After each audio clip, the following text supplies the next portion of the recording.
आपण पाहताय महाराष्ट्र माझा 24। चंदगड तालुक्यामध्ये शेतकऱ्यांचं एक तालुकास्तरीय मोठं आंदोलन सुरू आहे। यांचा महत्त्वाचा विषय म्हणजे काय, तर गेले काही वर्षापासून आपण बघतोय चंदगड तालुक्यामध्ये शेतकऱ्याकडून जे आतापर्यंत बघतोय आपण प्राण्याकडून मोठ्या प्रमाणात नुकसान होत आहे, त्यांना नुकसान भरपाई वेळेत मिळाली जात नाही। तसेच फॉरेस्ट विभागाकडून वन विभागाकडून ठोस अशी कारवाई केली जात नाही। त्यामुळे आजचा शेतकरी वर्ग हा रस्त्यावर उतरलेला आहे आणि मोठ्या स्वरूपात आंदोलन त्यांचं आज सुरुवात होत आहे। आज आपण तहसीलदार कार्यालय येथे आंदोलन होणार आहे, त्यामध्ये आपण शेतकऱ्यांच्या व्यथा जाणून घेणार आहोत। सर्वप्रथम आपण तालुक्यातील ज्येष्ठ नेते आणि शेतकऱ्यांवर आवाज उठवणारे नेहमी असणारे ॲडव्होकेट संतोष मळीकर यांच्याशी बातचीत करणार आहोत। सर नमस्कार। तुम्हाला काय वाटतं, शेतकऱ्यांच्या व्यथामध्ये तुमची काय भूमिका असणार आहे? गेल्या अनेक वर्षापासून शेतकऱ्यांच्या ज्या व्यथा आहेत ह्या प्रशासनाच्या वेळोवेळी आम्ही ह्याला पोचवल्या आहेत। दुर्दैव एका गोष्टीचं आहे की पूर्वी अगदी कमी प्रमाणात गवे होते, आज गव्यांचं प्रमाण हजाराच्या संख्येत ओलांडलेलं आहे। ह्याच पद्धतीने इथं हत्तींचा त्रास आहे, मोरांचा त्रास आहे, डुकरांचा त्रास आहे। आज या भगिनींची यांची जी सगळी परिस्थिती जर बघितलं तर खूप बिकट परिस्थिती आहे। दरवर्षी आम्ही आंदोलनं करतोय, मात्र जी नुकसान भरपाई ती अगदी कमी प्रमाणात दिली जाते।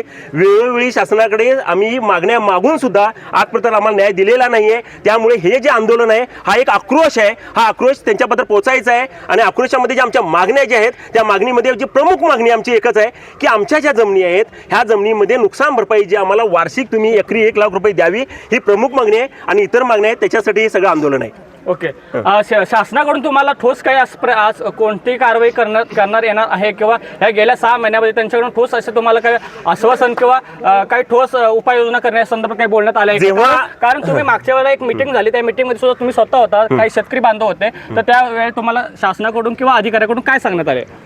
आम्ही वेळोवेळी ज्यावेळेस मागण्या मागितल्या त्यावेळेला म्हणावं तसं अजून आम्हाला यश आलं नाही। आत्ता आमच्या कानावरती आले की 4 दिवसापूर्वी इथले लोकप्रतिनिधी शिवाजीराव पाटील यांनी वनमंत्र्यांची बैठक घेतली होती आणि त्याच्यामध्ये 6 मागण्या मान्य झाल्या असं आम्हाला समजलं। मात्र एका गोष्टीचं वाईट वाटते, जर त्या मागण्या जर मान्य झाल्या तर त्या पद्धतीचं काहीच म्हणजे ना जे बैठकीला गेले आहेत। आमची इच्छा एकच आहे, जर मागण्या जर मान्य झाल्या असतील तर त्या चंदगड तालुक्यामध्ये जे DFO आहेत किंवा जे रेंजर आहेत त्यांनी आम्हाला सांगाव्यात। एक तर डिपार्टमेंटचं कोण सांगत नाही, फॉरेस्ट विभागचं कोण सांगत नाही, गेलेले बाकीचे लोक म्हणतात की आम्हाला माहितीच नाही। म्हणजेच काय की आम्हाला ठोस आश्वासन नको आहे, तर आता कृती पाहिजेत।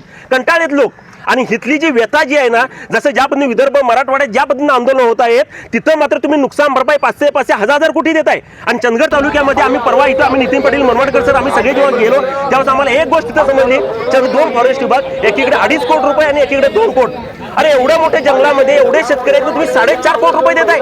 आमची मागणी होती 200 ते 250 कोटी रुपये किमान वर्षाला आले पाहिजेत। आणि हे 250 कोटी रुपये जर आमच्या चंदगड तालुक्यासाठी येत नसतील तर बेहतर आम्ही आता थांबणार नाहीये।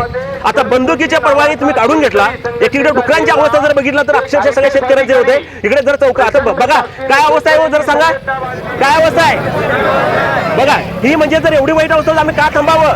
आणि आमची इच्छा एकच आहे, आता ही लढाई आहे ही गांधीगिरी पद्धतीने चालू आहे, मात्र भविष्यात ही गांधीगिरी पद्धतीने होणार नाही। का थांबावं आम्ही?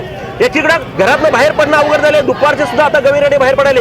जखमी माणसाला 25 लाख दिलाय, ते 50 लाख धरून जर तुम्ही 2 कोटी रुपये सांगताय चंदगड तालुक्यासाठी, अरे विदर्भ मराठवाड्यामध्ये 500 700 कोटी रुपये तुम्ही दिले जातात आणि चंदगड तालुक्याने काम नाही केलाय। एकीकडे चांगल्या अर्थाने मी बोलतोय, देवेंद्र फडणवीस साहेबांचं फार वेगळं प्रेम या चंदगड तालुक्यावरती आहे। त्यांनी बोललेलं आहे की कोरा चेक आहे, तुम्ही बिंदासपणे काही मागा साहेब, कोऱ्या चेक वरती फक्त 200 ते 300 कोटी रुपये वर्षाला आम्हाला द्या, आम्ही हात जोडून तुम्हाला विनंती करतोय।